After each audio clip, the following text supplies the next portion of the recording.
राज Jones ये sound बड़ा cool करेगा रेडियो में, बच्चे बोलेंगे यार ये तो बड़ा कूल रेडियो जॉकी है, नाम भी कूल है बॉम्बे। मुझे लगता है कि if you are talented, you want to earn good money, Bombay is the right place for you. First one from the radio जिसका यूट्यूब चैनल था। हाँ, और जबकि मैं रेडियो जॉकी भी नहीं था। माफिया मुंडीर के सारे मेंबर थे, उन सबको मैंने उस टाइम पे इंटरव्यू करा हुआ है। मैं आजकल देखता रहता हूँ ना, बहुत सारे पॉडकास्ट में सब बात कर रहे होते हैं, क्योंकि मुझे लगता है कि उसका इम्पैक्ट बहुत था। जो रैप वो तो स्टार्ट किया था बोहेमिया पाजी ने। पूनम पांडे जी आई है, थोड़ा बातें करते हैं, थोड़ा फ्लर्ट करते हैं। मतलब शी इज वेरी इंटेलिजेंट। उन्होंने बहुत ही अच्छे से मुझे रिप्लाई बैक करा। पैसा है, स्पेस है, माइक रख दिया और कैमरा रख दिया, पॉडकास्टिंग शुरू कर दी बिना रिसर्च के। किसी चीज़ का ट्रेंड आया, जब तक उसको किल ना कर देना हम, तो हमें चैन नहीं पड़ता। रैपर्स कमाते हैं, रैपर्स कमा रहे हैं, सब कमा रहे हैं, अब सब कमा रहे हैं। मैं चाहता हूँ कि जो बंदा दुनिया में मेहनत कर रहा है वो पैसा छापे। इंटरनेट आविष्कार या अभिशाप? आर्यन मीडिया प्रेजेंट्स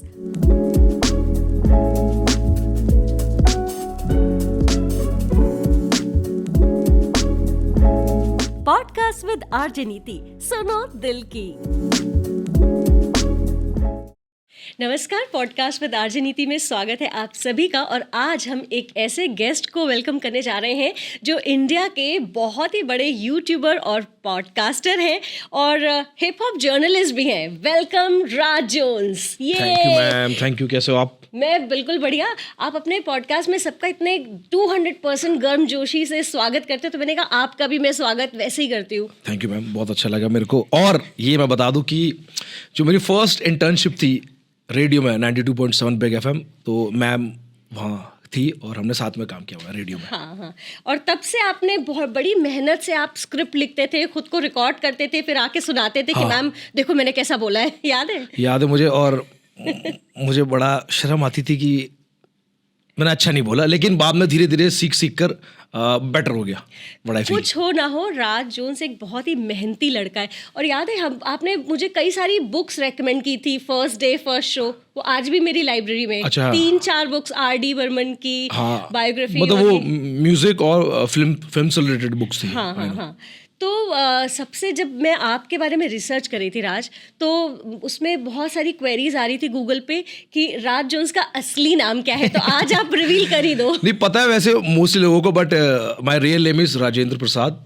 और राज जोन्स मतलब रेडियो में जब काम कर रहे थे तो होता ना कि मैंने रेडियो को ज्वाइन ऐसे किया था कि I want to be a radio jockey. तो बड़ा कूल सा नाम होना चाहिए। राजेंद्र प्रसाद थोड़ा सा ना मिडिल एज अंकल वाला नाम है। तो मैंने रख दिया राज जोन्स। ये साउंड बड़ा कूल करेगा रेडियो में, बच्चे बोलेंगे यार ये तो बड़ा कूल रेडियो जॉकी है, नाम भी कूल है। तो उस वजह से रखा था, but real name is Rajendra Prasad. तो कैसे आपकी जर्नी शुरू हुई? जैसे आप कहाँ से थे और कब दिल्ली आए, क्या क्या किया आपने? बिग एफएम में इंटर्नशिप करने से पहले कहीं पर रेडियो जॉकी का कोर्स भी किया था। उसको मैं याद नहीं दिलाना चाहती। नहीं, it was a good experience for me. एक रेडियो जॉकी का मैंने कोर्स किया हुआ था, और मतलब मुझे लगता है कि 80% वो मेरे लिए फ़ायदेमंद हुआ, क्योंकि मैं बड़ा शाय इंसान था। अच्छा। मतलब मैं आलतू फालतू की बातें करता था, ठीक है, तो बट वो क्या था, लिमिटेड लोग में अपने एक सर्कल में, बट जैसे कोई नया बंदा आ गया तो मैं ऐसे चुप। अच्छा। Okay, thank you. तो वहाँ मैं खुल गया, क्योंकि जो हमारे सर थे कपिल सर, तो उन्होंने काफ़ी एक्सरसाइज कराई। अच्छा। बिकॉज वो थिएटर बैकग्राउंड से, और I think ad agency ads वैड्स वो करते थे, तो उन्होंने काफ़ी क्रिएटिव एक्सरसाइज कराई, कि पब्लिक स्पीकिंग क्या होती है, कैसे बोलना होता है, अगर भाई रेडियो जॉकी बनेगा तो तुझे क्या क्या करना चाहिए। तो उन्होंने मुझे एज अ इंसान उन्होंने खोल दिया मेरे को कि भाई ये तेरे को बातें करनी है। और तुझे कोई रैंडम बंदा भी आ गया तो डोंट बी शाय, जैसा तू है वैसे ही रहा उसके आगे। तो बहुत सारी उन्होंने एक्सरसाइज कराई, तो फिर मैं खुल गया आराम से। तो अब आज की डेट का जो राज जोन्स है, उसको कितना लगता है कि उस टाइम जो ट्रेनिंग थी वो आज काम आ रही है? क्योंकि अभी तो बिल्कुल ही खुल गए। अब तो मैं मतलब फिर भी मैं थोड़ा बहुत हूँ, क्योंकि मुझे लगता है कभी कभार sometimes silence is the best answer. तो अगर कोई नए बंदे आते तो मैं आराम से 10 मिनट ऑब्जर्व करता हूँ। पहले मैं नहीं था ऐसा, और बताओ कैसे हो, क्या तो बोलता अच्छा भाई ये कौन है। कभी कभार होता कि सामने वाला बंदा हो जाता था, कौन है भाई, ये तो ज़्यादा फ्रैंक हो रहा है। तो फिर मेरे को लगा कि भाई इतनी जल्दी फ्रैंक नहीं होना चाहिए, तो मैं नाउ आई टेक टाइम। तो काफी सोबर चेंजेस भी है। हो गए, फ्रैंक भी हो गए, जब जैसा जो हाँ मिला, मतलब एक बार क्या है ना कि दोस्ती हो गई, दोस्ती हो गई। जैसे फिर मिले तो अच्छा 10 मिनट हो गए बात करते बंदा समझ आ गया, अब ठीक है, उसके बाद फिर आप असली रूप में आ जाओ अपने। हाँ, तो अच्छा बिग एफएम में आपकी इंटर्नशिप हुई, पूरी हुई, उसके बाद हम शायद आज की डेट में मिल रहे हैं, तो वो अब जर्नी कहाँ-कहाँ से क्या-क्या किया राजेंद्र राज जोन्स ने कि आज आप इस लेवल तक पहुँचे, उसके बाद कहाँ गए? मैं उसके बाद बिग एफएम के बाद मैंने अपार भैया ने मेरे को बुला लिया था।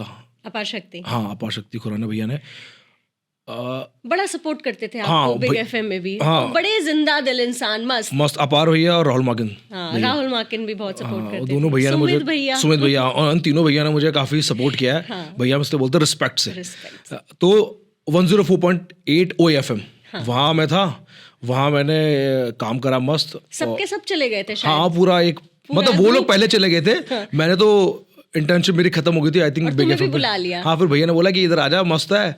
मैं सारे लोग अपने ही बंदे हैं, मैंने अरे बढ़िया, क्योंकि मुझे याद है उस टाइम पे हमारी बॉस भी जो थी जो बिग एफएम में थी वो वहाँ थी, अच्छा, वो भी वहाँ आ गई वो थी? वहाँ थी। उसके बाद सारे OFM के ओह।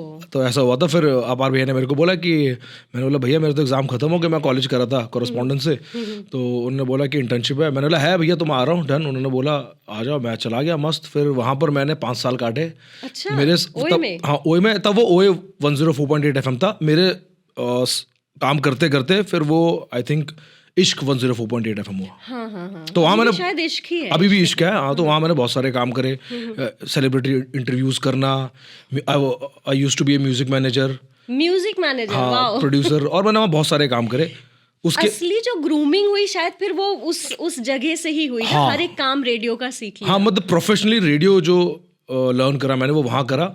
उसके बाद मैंने 5 साल वहाँ काम करा, वो छोड़ा। उसके बाद मैं गया हिट 95 FM। वहाँ I used to be a radio jockey. मैं 2 शो करता था।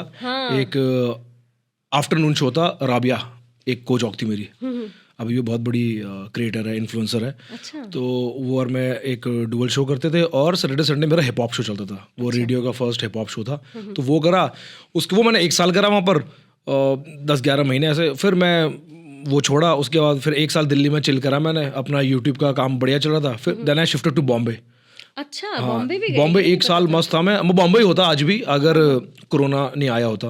तो कोरोना आया तो उस टाइम पे फिर मैं देहरादून में एक डॉक्यूमेंट्री थी हिप हॉप की, उत्तराखंड हिप हॉप सीरीज कुछ कर रहे थे, तो वो वहाँ था मैं उस टाइम पे। फिर लॉकडाउन आ गया, फिर लॉकडाउन के बाद दिल्ली। अभी मतलब ये है कि दिल्ली बॉम्बे लगा रहता है, बट हाँ अगर कोरोना नहीं आया तो बॉम्बे में मौज काट रहे होते, मतलब अभी भी काट रहे हैं, बट बॉम्बे मुझे लगता है कि if you are talented, you want to earn good money, Bombay is the right place for you. अच्छा, इसलिए सब बॉम्बे का रुख करते हैं, जितने भी आर्टिस्ट हैं। मतलब वो दिल्ली के बाद बॉम्बे ही है। आपका आरजे बनने का ही सपना था शुरू से, फिर ये आरजे से पॉडकास्टर बनने का ये कब शिफ्ट आया? ये OA के टाइम पे आ गया था, क्योंकि मैं इंटरव्यूज करता था।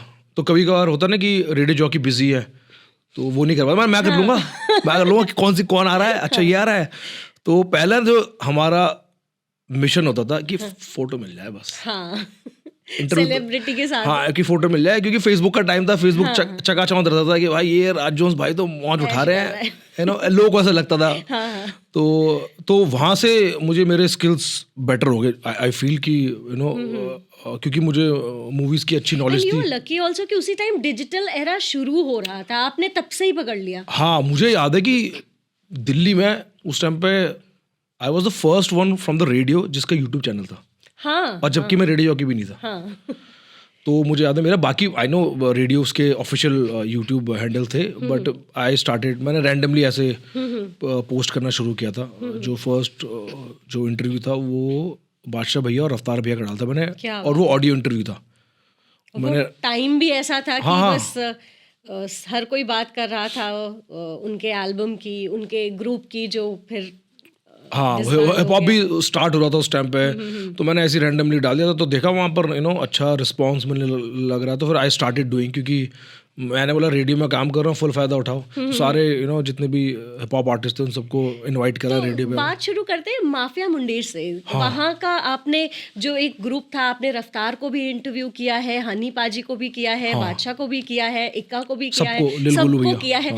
तो अब सारे रिसर्च के बाद जो हिप हॉप जर्नलिस्ट राज जोन्स हैं, उनका क्या लब्बो लुआब है कि क्या है, क्यों हुआ ग्रुप उनका डिसबैंड? ये देखो, ये तो मैं भी नहीं बता पाऊंगा कि क्यों हुआ क्या हुआ, बट ये है कि जो भी माफिया मुंडीर के सारे मेंबर थे उन सबको मैंने उस टाइम पे इंटरव्यू करा हुआ है। मैं आजकल देखता रहता हूँ ना, बहुत सारे पॉडकास्ट में सब बात कर रहे होते हैं, बट उस टाइम पे मैंने, क्योंकि मुझे लगता है कि उसका इम्पैक्ट बहुत था। और उस टाइम पे रैप म्यूजिक धीरे धीरे ग्रो कर रहा था, और और भी बहुत सारे आर्टिस्ट थे जो भी देख कर आ रहे थे। तो उनका मुझे लगता है कि mafia Mundeer is very important to Indian hip hop scene, क्योंकि उनका कल्ट है, उनका इम्पैक्ट रहा है। तो रीजन मेरे को पता नहीं, बट ये है कि उनका इम्पैक्ट बहुत रहा है मेरे पे भी, और भी बहुत सारे पंजाबी हिप हॉप को लाने वाले ही वही है जो एक आम जनता में उनका क्रेज हो गया, और उसके बाद इतने सारे हिप हॉप आर्टिस्ट आते ही चले गए। हाँ, जैसे पंजाबी देखो, जो रैप वो तो स्टार्ट किया था बोहेमिया पाजी ने,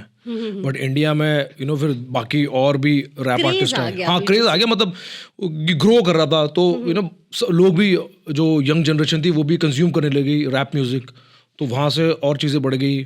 फिर फेसबुक, ऑर्कुट और भी एक दो वेबसाइट थी जहाँ पर लोग अपने ट्रैक्स डालते थे, तो वहाँ से स्टार्ट हुआ, तो बढ़िया हो गया। अभी देखो ना, सीन इतना अच्छा है, पॉप सीन में इतना अच्छा है। और ये भी है कि जब आपने अपना पॉडकास्ट स्टार्ट किया तो आप सोचते होंगे कि अच्छे अच्छे रैपर्स आए और अच्छे अच्छे आर्टिस्ट आए, लेकिन फिर एक टाइम शिफ्ट आता है कि अभी जो नए रैपर्स हैं वो सोचते हैं कि मैं दी राज जोन्स शो में जाऊं। तो राज जोन्स जो है एक लकी चार्म है उनके लिए, या फिर एक सही प्लेटफॉर्म है राइट ऑडियंस ढूंढने का?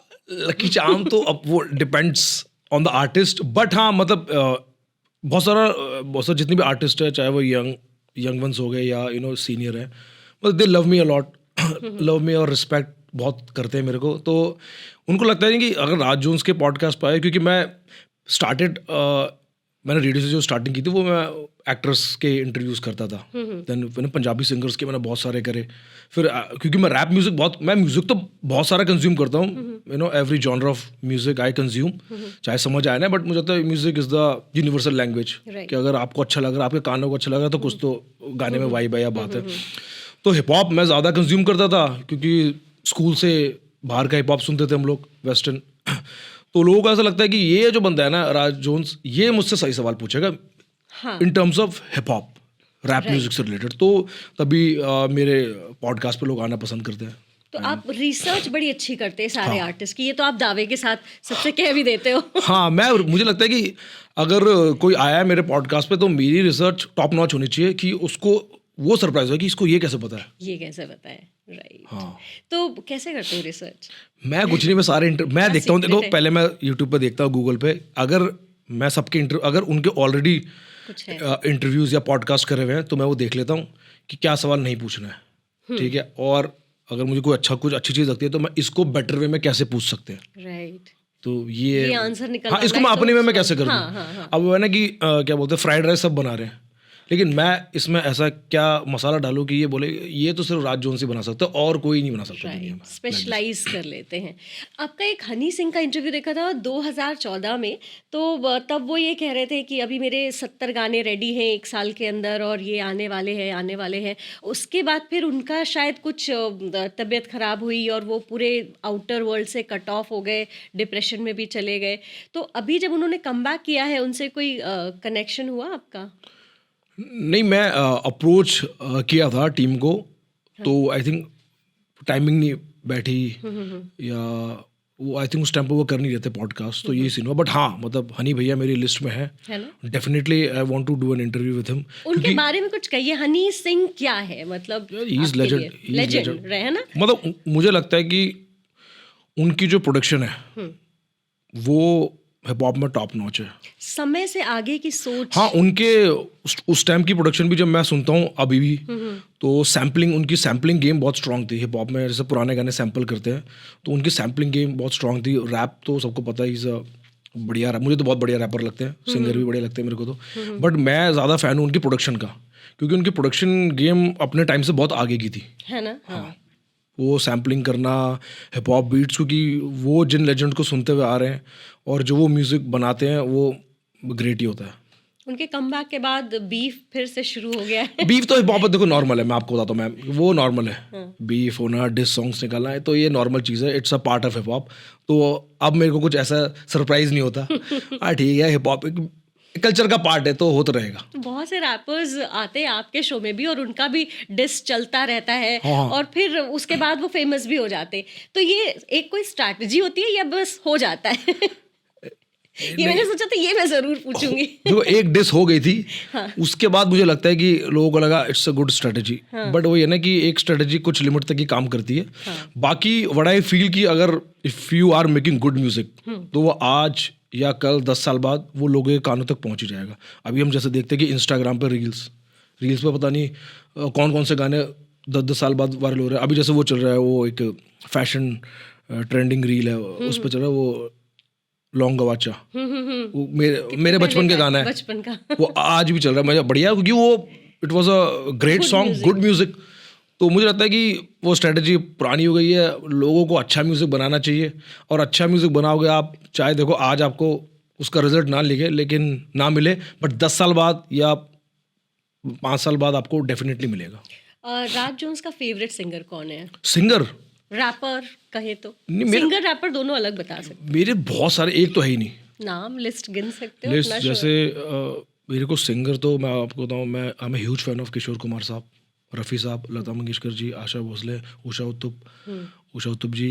और रैपर में तो सारे हो गए, बादशाह भैया, हनी भैया, यू नो पूरा माफिया मुंडीर, वो बता देता हूँ। पूरा माफिया मुंडीर, 47, बाली, रागा, डिवाइन भाई, और भी बहुत सारे, मतलब मैं एक नाम तो दे नहीं सकता क्योंकि मैं सुनता हूँ सबको, है ना ये। और मतलब बॉलीवुड तो वहाँ तो फिर अनलिमिटेड है। आप गाते भी हो? नहीं, मैं जिस दिन मैंने गाना शुरू कर दिया उस दिन मेरा धंधा चौपट हो जाएगा।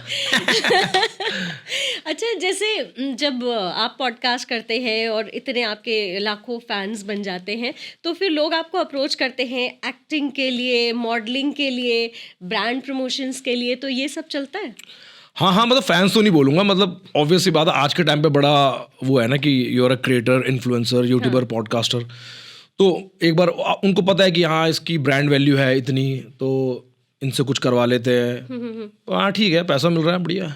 जैसे प्राजक्ता कोहली बाद में एक्टिंग में भी आई, उन्होंने काफ़ी कुछ किया, तो आपका कुछ ऐसा प्लान है? मैं देखो acting, I feel that I am not a great actor.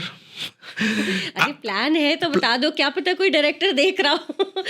अरे प्लान तो नहीं है, बट मैंने वीडियोस में तो कैमियोज करे हुए, अगर हाँ बहुत सारे वीडियोस में कैमियो करे हुए, तो मैं उतना ही एक्टर हूँ बस। जितना कैमियो होता है उससे बेटर नहीं हो पाएगा मेरे से। तो लाइव शोज वगैरह भी करते रहते हैं? लाइव शोज मैं होस्टिंग करता हूँ। अभी जैसे लास्ट मैंने किया, आई थिंक 2 हफ्ते पहले दिल्ली में, बहुत ही, आई थिंक दिल्ली का, इंडिया का one of the biggest food festival होता है, horn okay please, so I was hosting it. हमें भी बुला लिया करो, देखेंगे, एंजॉय करेंगे। नेक्स्ट टाइम डेफिनेटली मैम, मुझे पता नहीं था, नेक्स्ट टाइम डेफिनेटली। ठीक है। और आगे फ्यूचर प्लान्स क्या क्या हैं, क्या क्या करना? शादी तो नहीं है मेरी फ्यूचर प्लान्स में, बाकी जो है वो काम है।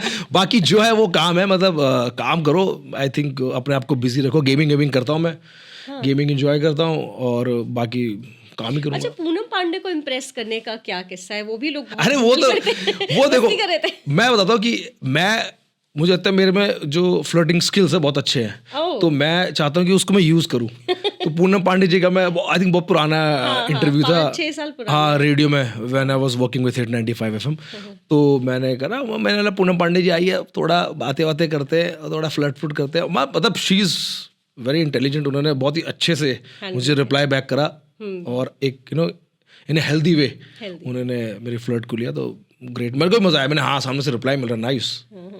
अच्छा, आपके काफी सारे फैंस भी बन गए, तो कोई फैंस नहीं है, मतलब भाई लोग अपने। अरे भाई लोग भी, फैंस भी बन ही गए, तो कोई अच्छा फैन मोमेंट, जैसे लोग कहीं निकलो, पहचान लिया और भाई ये तो राज भाई है, ऐसा कुछ होता है? हाँ, अभी एक हौस खास विलेज में मैं ज़्यादा घूमता रहता हूँ, क्योंकि नियर टू माई प्लेस, तो कोई लड़का था अपनी गर्लफ्रेंड के साथ था। अच्छा।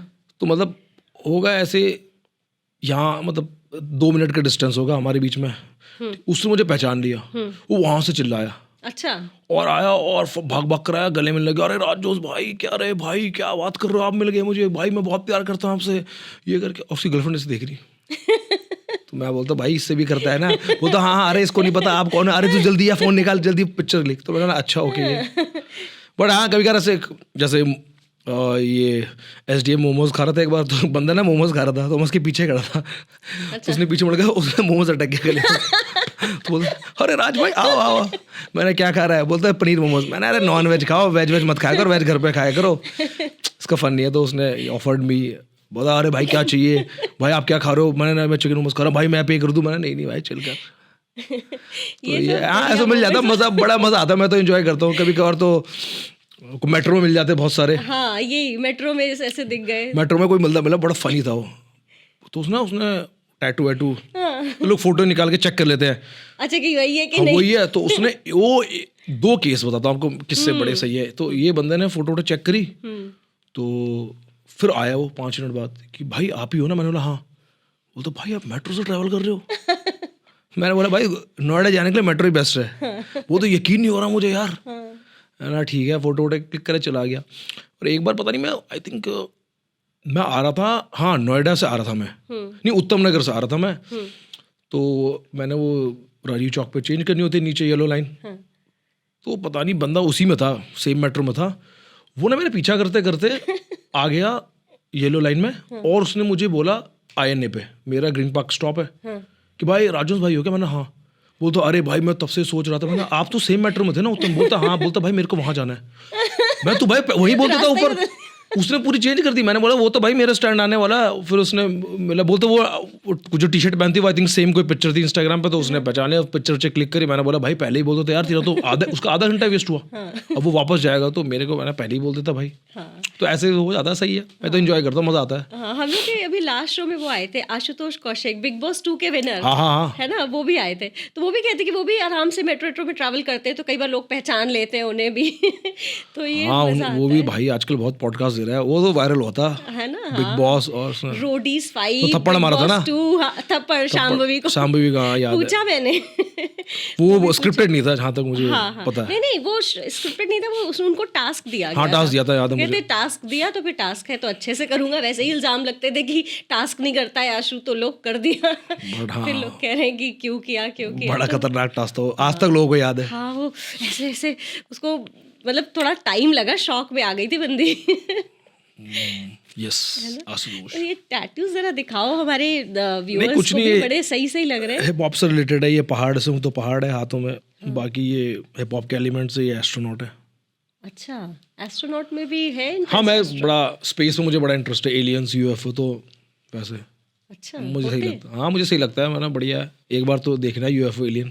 अच्छा आपके हम लोग के जो बिग FM के पुराने दोस्त थे, अभी भी उनसे कनेक्टेड हो? हाँ कैसा चलता हाँ है? सुमित भैया, अपार भैया, राहुल माकिन साहब, राहुल सर से हो जाती है बात, और कौन है, हाँ यही है। मिलते आप हो गए, आपसे बातचीत हो जाती है। मुझसे तो बहुत टाइम बाद मिल रहे हाँ मतलब वैसे बहुत टाइम बाद, क्योंकि आप मैरिड लोगों चलो तो तुम्हारी मैरिड लोग बिजी रहते हैं ना काफी।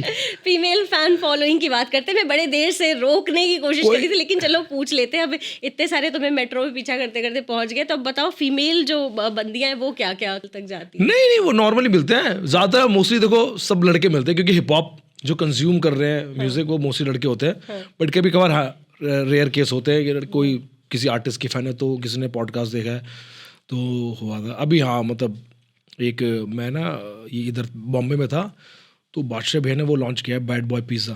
अच्छा तो वहाँ बैठ के खाना खा रहे थे, हम चले गए थे, मैं और मेरा दोस्त एक रॉबिन भाई। तो वहाँ पर देयर वाज अ गर्ल, वो अपने फ्रेंड के साथ थी। तो वो आई 10 मिनट बाद। तो मैंने पूछा उससे, मैं फर्स्ट टाइम गया था, मैंने ये कैसी है, बढ़िया है? वो कुछ आइसक्रीम, कुछ पिज़्ज़ा और आइसक्रीम लिया उन्होंने। मैंने बोलता हाँ बहुत बढ़िया, मैंने नाइस। तो फिर वो आई 10 मिनट की, भैया आएंगे यहाँ बादशाह भैया? मैंने वो तो नहीं आएंगे यहाँ पर। बोलती है, फिर उसने बोला बाय द वे मैंने आप सुनते हो hip hop music? I think 10th 11th class में थी। अच्छा मैंने बोलती हाँ। मैंने किसको सुनते हो? बोलते सीधे मौत, इसको 1-2 लोगों के आर्टिस्टों के नाम है। नाइस। बोलती है मैंने आपके भी पॉडकास्ट देखे, आपने तो लड़ाई करवाई थी। मैंने क्या कर रहे हो? अरे मैंने उससे देखा बच्ची थी 11th 12th की। मैंने बोला अरे आपको तो सब पता है। एक होता है ना कि आप जस्ट कंज्यूम करते हो जो आपका फेवरेट आर्टिस्ट होता है। बोलती मैंने आप पॉडकास्ट देखा, वो आपने लड़ाई करवाई थी ये करके। मैंने ओके ठीक है, thank you, nice to meet you. तो क्यों लड़ाई क्यों हो जाती है आपके पॉडकास्ट में आते ही? हो जाती है बस। जिंक्स है या सबको शौक चढ़ गया है कि बस? नहीं बिकॉज मैं बड़ा आउटस्पोकन अप फ्रंट पे सवाल पूछ लेता हूँ। हाँ, तो ये भी मैं जानना चाहती थी, कई बार होता है ना कि ऑकवर्ड सिचुएशन तो नहीं बन जाती कि एकदम से आपने सवाल पूछ लिया और जो आपका गेस्ट है वो कंफर्टेबल नहीं है, तो बैकफायर कर गया हो, ऐसा कुछ मैं हैंडल हुआ? कर लेता हूँ। अच्छा, है वो हुआ है कोई ऐसा किस्सा? आप ए- बिना नाम लिए बता हाँ, सकते हो। एक बार हुआ था। मैं नाम नहीं बताऊँ, मतलब नाम तो नाम क्या ही मत बताना। बताओ। कोई पंजाबी सिंगर था, मैंने उसका रियल नेम इंट्रोड्यूस कर दिया, तो वो मेरे पे भड़क गया था काफ़ी। अच्छा। यार मैंने मना किया ना आपको, मेरा रियल नेम नहीं बोलना। हम्म। वो मैं कभी और कुछ बाद में रिवील करूंगा ऐसा करके, आप काटो इसे। तो मेरा कैमरामैन, मैं तो डरा नहीं था, मेरा कैमरामैन डर गया, उसने वो क्लिप भी डिलीट कर दी डर के अच्छा। मारे, क्योंकि he forced him to delete that, दोबारा से स्टार्ट करो। अच्छा। बस ये था, मैंने हाँ ठीक है। लेकिन ये कि जैसे जब आप ऑन कैमरा होते हो और किसी से ऐसे झड़प होती है तो मूड ऑफ हो जाता है, जबकि आपको बड़ा अपलिफ्ट रख के करना होता है ना, तो हुआ था मूड ऑफ? ऐसे मूड ऑफ नहीं हुआ, मैं, मुझे पता है ये मेरा काम है, तो देखो हर बार छक्के नहीं लगेंगे, हाँ। चौके सिंगल भी आपको लेना पड़ेगा। तो वो मैं, ये है कि मैं उसको बहुत स्मार्टली वो लेता हूँ कि वो फेस पे नहीं आता। अच्छा ओके, कुछ ना कुछ मतलब मैंने ट्रिक्स रखी हुई है कि मैं कैसे हैंडल करना है, तो मैं वो इजीली हैंडल कर लेता चलो हूँ। कोई दो चार जो कुछ टिप्स हैं नए पॉडकास्टर हैं उनको भी बताइए दो। अरे पॉडकास्ट तो इंडिया में बहुत सारे हैं, अरे मत करो पॉडकास्ट, कुछ और नया आइडिया लेकर आओ भाई, बहुत पॉडकास्टर है इंडिया में। ये वजाहत भी हमारे उसमें आए थे, जो अभी बिग बॉस में परफॉर्म किया था ना। हाँ। वजाहत, तो उन्होंने कहा कि अभी पॉडकास्ट तो इतने आ गए कि अभी खत्म है पॉडकास्ट, अभी व्लॉगिंग करो, कुछ और करो। मैं देखो, मैं जो आपको रियल बात बोलता हूँ, जैसे आप मैम, आप बहुत सीनियर हो, ठीक है, मैंने आपसे भी सीखा है, हम रेडियो में साथ काम करते थे, तो you know how things work. मैंने ऐसे ऐसे लोग देखे जिनको बस ये है कि पैसा है, स्पेस है, माइक रख दिया और कैमरा रख दिया, पॉडकास्टिंग शुरू कर दी बिना रिसर्च के। तो मेरे को वो लगता है कि अभी क्या ना, पॉडकास्ट सही बंदा कर रहा तो इट्स ग्रेट, ठीक है। अब क्या है कि इंडिया में ना बड़ा वो, जैसे आईफोन का ट्रेंड था, अब सबके पास आईफोन है, ठीक है। किसी चीज़ का ट्रेंड आया, जब तक उसको किल ना कर देना हम, तो हमें चैन नहीं पड़ता। तो अभी क्या ये है, पॉडकास्ट किल कर दी। कि अब देखो इतने सारे पॉडकास्ट है, इतने सारे। तो मैं खुद, अभी मेरा सीजन 3 चल रहा है, मैं भी बहुत ही इतना कंसिस्टेंट नहीं हूँ एपिसोड डालने में, मैं भी कर रहा हूँ धीरे धीरे, मैं देखता रहता हूँ, बट इतने ज़्यादा हो गए, मेरे को लगता है कि कुछ और बेटर आइडिया ढूंढ के वो करो। जैसे व्लॉगिंग मुझे लगता है कि वो भी कूल है। हो गई है। पर बड़ा वो चाहिए, हिम्मत चाहिए व्लॉगिंग करने के लिए भी, अपनी रियल लाइफ से सबको कनेक्ट करना और चीजें करना। मतलब मैं तो नहीं उठ पाऊँ, सुबह उठते ही कैमरा, आज ही मैं उठ गया हूँ, मैं बड़ा मुश्किल काम है। मैं तो रेडी होके कर सकता हूँ। हाँ, रेडी वेडी होके, मतलब मेरा सिंपल है कि कट टू कट दिखाओ। Cut to cut. हाँ, तो पॉडकास्टर पैसा कमाते हैं? ये तो आप बताओगे। मैं तो नई हूँ गुरुजी, आप ही बता सकते हो। नहीं, सब कमा रहे, सब पैसा छाप रहे। अच्छा, रैपर्स कमाते हैं? रैपर्स कमा रहे हैं, सब कमा रहे हैं, अब सब कमा रहे हैं। After that beef, after that controversy, सब पैसा कमा रहे हैं। मैं चाहता हूँ कि जो बंदा दुनिया में मेहनत कर रहा है वो पैसा छापे। राइट। सिंपल। अच्छा, राज जोन्स के बारे में क्या एक ऐसी बात है जो कि लोगों को लगता है कि ऐसा है पर ऐसा है नहीं, मिसकंसेप्शन क्या है आपके बारे में? ये कि मैं लड़ाइयाँ करवाता हूँ, ऐसा नहीं है। अच्छा, क्या चीज़ ज़्यादा मुश्किल है, पॉडकास्ट शुरू करना या उसमें कंसिस्टेंट रहना? कंसिस्टेंट रहना is tough and I think it's more important, क्योंकि मुझे ऐसा लगता है कि अगर कोई बंदा पॉडकास्ट शुरू कर रहा है तो उसके पास ना 10 लोगों की गेस्ट लिस्ट होनी चाहिए रेडी, और उनसे बात करके उनको डन डेट वेट लेके रखो, तभी पॉडकास्ट स्टार्ट करो, वरना मत राज करो। जोन्स की क्या एक ऐसी हैबिट है पर्सनली और प्रोफेशनली जिसने ग्रो करने में हेल्प की है? I think I read a lot और I listen to good music, और मैं अपडेटेड एंड अपग्रेडेड रहना पसंद करता हूँ। जियो पॉलिटिक्स में क्या चल रहा है, चाहे मैं अपने व्यूज़ दूँ ना दूँ बाहर, बट मैं पढ़ता बहुत हूँ कि क्या चल रहा है। अच्छा अभी कौन सी मूवी आई है, क्या गाना चल रहा है, अच्छा ये आर्टिस्ट क्यों वायरल है, तो मैं अपडेटेड एंड अपग्रेडेड रहना पसंद करता हूँ। रिसर्च पक्की रहनी हाँ, मतलब मुझे लगता है कि अगर कोई रैंडम भी आ गया ना और कोई म्यूजिशियन और मुझे उसके बारे में पता है, तो मुझे पता है मैं बिना रिसर्च के भी पॉडकास्ट निकालूंगा, because I read a lot, तो मुझे 100 चीज़ें उसके बारे में पता पता ही होंगी। रहती है। हाँ, अच्छा, सोशल मीडिया ब्लेसिंग है या ट्रैप है? ये ना मुझे वो याद आ गया, स्कूल में ना आपको आप रिलेट करोगे, 10 नंबर का एक निबंध आता था हिंदी में, इंटरनेट आविष्कार या अभिशाप। सेम सोशल मीडिया भी वही है। मुझे लगता है कि अगर सोशल मीडिया कोई सही से यूज़ करो तो it's a good thing, but अगर जैसे मैंने आज के टाइम पे मैं बहुत यंग लोगों से मिलता हूँ और बाकी जैसे विलेजेस में इंटरनेट पहुंच गया, अच्छी बात है, पर वहाँ की वीडियो देखते तो मेरे को लगता है वहाँ तो क्यों पहुंचा, मतलब लोग उसका गलत फायदा उठा रहे हैं, कुछ भी कर रहे हैं। मतलब अगर कोई पढ़ के कोई अच्छी चीज़ करा तो दैट्स गुड, दैट्स ग्रेट कि इसने इंटरनेट का सही यूज़ करा, ठीक है। और बाकी लोगों को ऐसा लगता है कि जो यंग वंस है कि सबको फेमस होना है, सबको फेमस होना है। मेरे को ऐसा लगता है कि फेमस होना it's not a good thing, क्योंकि आप फेमस कितने दिनों के लिए फेमस होगा, एक हफ्ता, एक महीना, साल भर रहेगा, उसके बाद क्या, फिर आप हो जाओगे परेशान क्योंकि लोग आपको पूछते नहीं है। तो मेरा ऐसा है कि रैदर देन फेमस होने से अच्छा है you know create your own legacy. आप अपनी लेगेसी क्रिएट करोगे तो लोग आपको याद रखेंगे कि हाँ भाई वो आया XYZ, उसने ये काम करा, उसने ये कंट्रीब्यूट करा। फेमस तो क्या आजकल तो एक वो कोई कुछ भी बोल दो, अगर मीम बन गया तो आप फेमस हो जाओगे। राइट, और वो मैंने वायरल होगा उतने ही जल्दी खत्म भी हाँ हो जाएगा। वायरल होगा, फेमस होगा, उस बीच ये है कि आपको ब्रांड डील्स मिल जाती है, पैसा छाप लो, फिर उसके बाद गायब। हाँ, बट फिर क्या है, लोग ना, मैं I seen lot of people depression में चले जाते हैं, आप क्या करूँ वो करूँ, क्योंकि आप फेमस ही एक रैंडम झट से। यही चीज़ पूछना चाहती थी कि जैसे आपने भी एक थोड़े से ठीक है स्टार्टिंग की बेस से और आप एक ऊंचे मकाम तक गए, फिर सक्सेस हैंडल करना कितना मुश्किल होता है, क्योंकि वो भी एक आर्ट है, आनी चाहिए, नहीं तो फिर इतनी चकाचौंध देख करके आदमी का तो मानसिक संतुलन गड़बड़ हो जाता है। हाँ पागल तो हो जाता है, क्योंकि वो फेम देखकर मुझे ऐसा लगता है कि भगवान उसी इंसान को वो चीज़ें देता है जो उसे डिज़र्व करता है, और डिज़र्व से ज़्यादा उसको हैंडल कर सकता है। क्योंकि अगर किसी इडियट के हाथ में आपने पैसा और फेम दे दिया तो वो उसे गलत यूज़ करेगा, बिकॉज वो समझ नहीं पाएगा इसे हैंडल कैसे करना है, इसको मैं कैसा यूज़ करूँ। तो मुझे लगता है कि हमें लगता है ना कि ये बंदा यार इतना टैलेंटेड है, इसे मिला क्यों नहीं। हमारे आसपास देखो, आपको भी पता होगा, ऐसे इतने लोग देखते हैं कि यार ये तो इतना टैलेंटेड है, ये तो डेफिनेटली करेगा, क्या आप क्यों नहीं मिला इसे।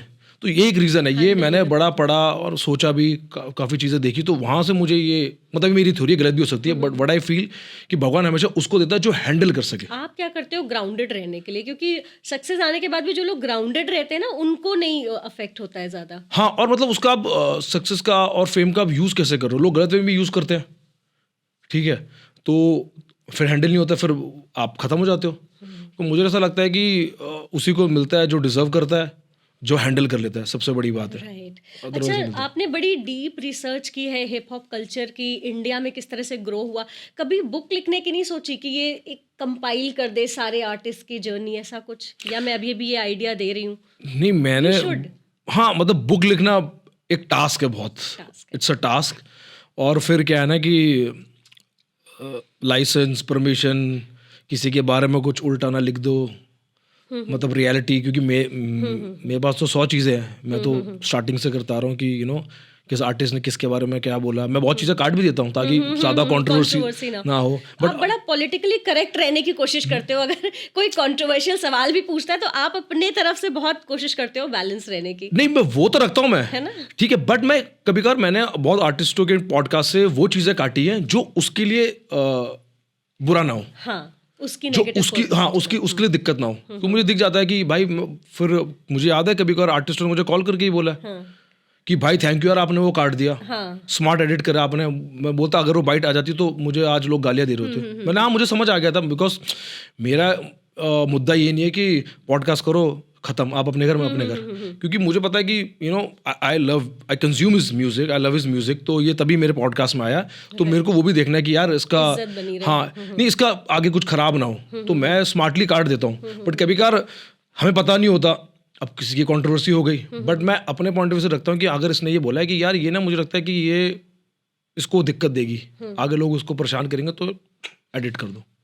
राइट, लेकिन कंट्रोवर्सी हटा के मुझे लगता है कि एक कंपाइल कर लेना चाहिए सारे आर्टिस्ट को, जब से ये इंडिया का बूम किया है वो, मतलब मैं सोचूंगा या तो डॉक्यूमेंट्री या बुक, बिकॉज आई थिंक ये जनरेशन पढ़ती नहीं इतना, तो बुक निकालने का फायदा नहीं। बट हाँ, ये है कि आप बुक निकालते हो तो वो बड़े ऑथेंटिक, क्योंकि बुक में जो इन्फॉर्मेशन होगी वो ऑथेंटिक होगी, तो वो अप्रूवल्स ले सकते हैं, है ना।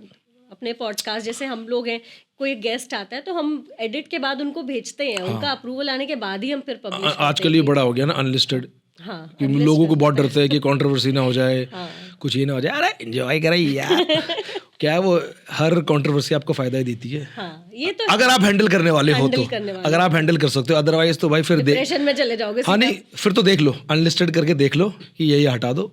I am happy in my life. तो ठीक है राज, आप हमारे शो पर आए और इस पॉडकास्ट में बड़ी मज़ेदार किस्से आपने शेयर किए, बड़ा मज़ा आया। होपफुली हम जल्दी फिर से मिलेंगे। Yes ma'am, same year. Thanks a lot कि आपने मेरे को इनवाइट किया, मज़ा आया, काफ़ी सालों बाद हम मिले। काफ़ी सालों बाद। Yes, thank you ma'am. तो आज के लिए बस इतना ही, इजाज़त दीजिए आरजे नीति को और सब्सक्राइब करते रहिए पॉडकास्ट विद आरजे नीति। नमस्कार।